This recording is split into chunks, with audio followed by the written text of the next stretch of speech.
వనవాసం మొదలైన తర్వాత రాముడు, సీతమ్మ, లక్ష్మణుడు గుహుని సహాయంతో గంగా నదిని దాటి అడవిలోకి ప్రవేశించారు. ముగ్గురు అడవిలో నడుస్తూ సాగిపోతున్నారు. పచ్చని అడవుల మధ్య నడక కొనసాగుతుంది. రామచంద్రుడు బాణసాయుధాలతో ముందుకు నడుస్తూ సీతమ్మ ఆయన పక్కనే ఉంది. లక్ష్మణుడు జాగ్రత్తగా వెనక నడుస్తున్నాడు. ఆనాటి అడవులు చాలా విశాలంగా ఉండేవి.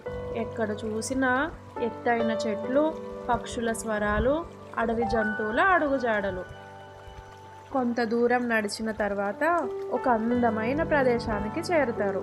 అదే భరద్వాజ మహర్షి ఆశ్రమం.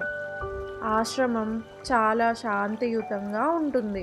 అడవి మధ్యగా గంగా నది ఒడ్డున ప్రకృతి మధురమైన నేపథ్యంలో కొద్దిగా పొగమంచుతో చాలా అందంగా ఉంటుంది. చుట్టూ పెద్ద పెద్ద వృక్షాలు, తులసి మొక్కలు, ఋషుల జపస్వరాలు గాలిలో కలిసిపోతూ ఉంటాయి.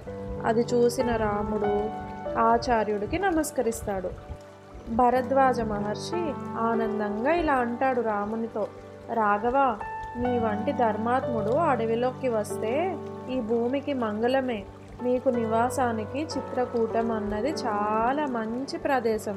మీరు అక్కడ ఉండటానికి చూడండి అని భరద్వాజ మహర్షి చెప్తాడు రాముడితో. భరద్వాజ మహర్షి దూరంగా ఉన్న పర్వతాలను చూపిస్తూ ఇలా అంటాడు, చూడు రామా, ఈ కొండలు దాటితే చిత్రకూటం ఉంటుంది. అక్కడి ప్రకృతి చాలా మధురంగా ఆహ్లాదంగా ఉంటుంది. నీకు, సీతమ్మకి, లక్ష్మణుడికి అక్కడ శ్రేష్టమైన వాతావరణం లభిస్తుంది.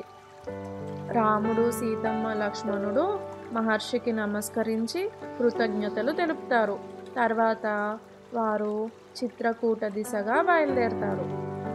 అడవిని దాటి చివరకు వారు చిత్రకూటం చేరతారు.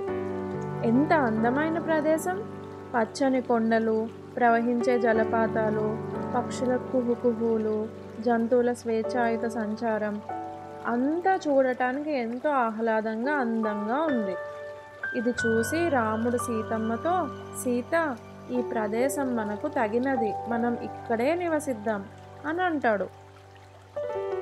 చిత్రకూటంలో ఓ ప్రశాంతమైన ప్రదేశాన్ని చూసి లక్ష్మణుడు చెట్ల కొమ్మలతో, గడ్డి పూతలతో ఒక చిన్న గుడిసెను కడతాడు. రాముడు చూసి చాలా ఆనందిస్తాడు. సీతమ్మ ఆ గుడిసె ముందు పుష్పాలు పెట్టి అలంకరించింది.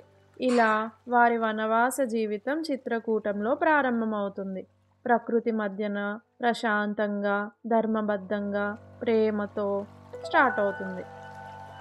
ఇక్కడి నుండి వారి జీవితం ఇంకెలా సాగుతుంది? భరతుడు ఇప్పుడు ఏం చేస్తున్నాడు? రాముని కోసం ఎప్పుడు వస్తాడు? అసలు వస్తాడా రాడా? ఇవన్నీ నెక్స్ట్ వీడియోలో చూసేద్దాం. ఈ ఎపిసోడ్ కనుక మీకు నచ్చితే లైక్ చేయండి, షేర్ చేయండి, ఇంకా సబ్స్క్రైబ్ చేసుకోండి. నెక్స్ట్ వీడియో మాత్రం మిస్ అవ్వద్దు, చాలా ఇంట్రెస్టింగ్గా ఉంటుంది. బెల్ ఐకాన్ క్లిక్ చేయండి. జై శ్రీరామ్.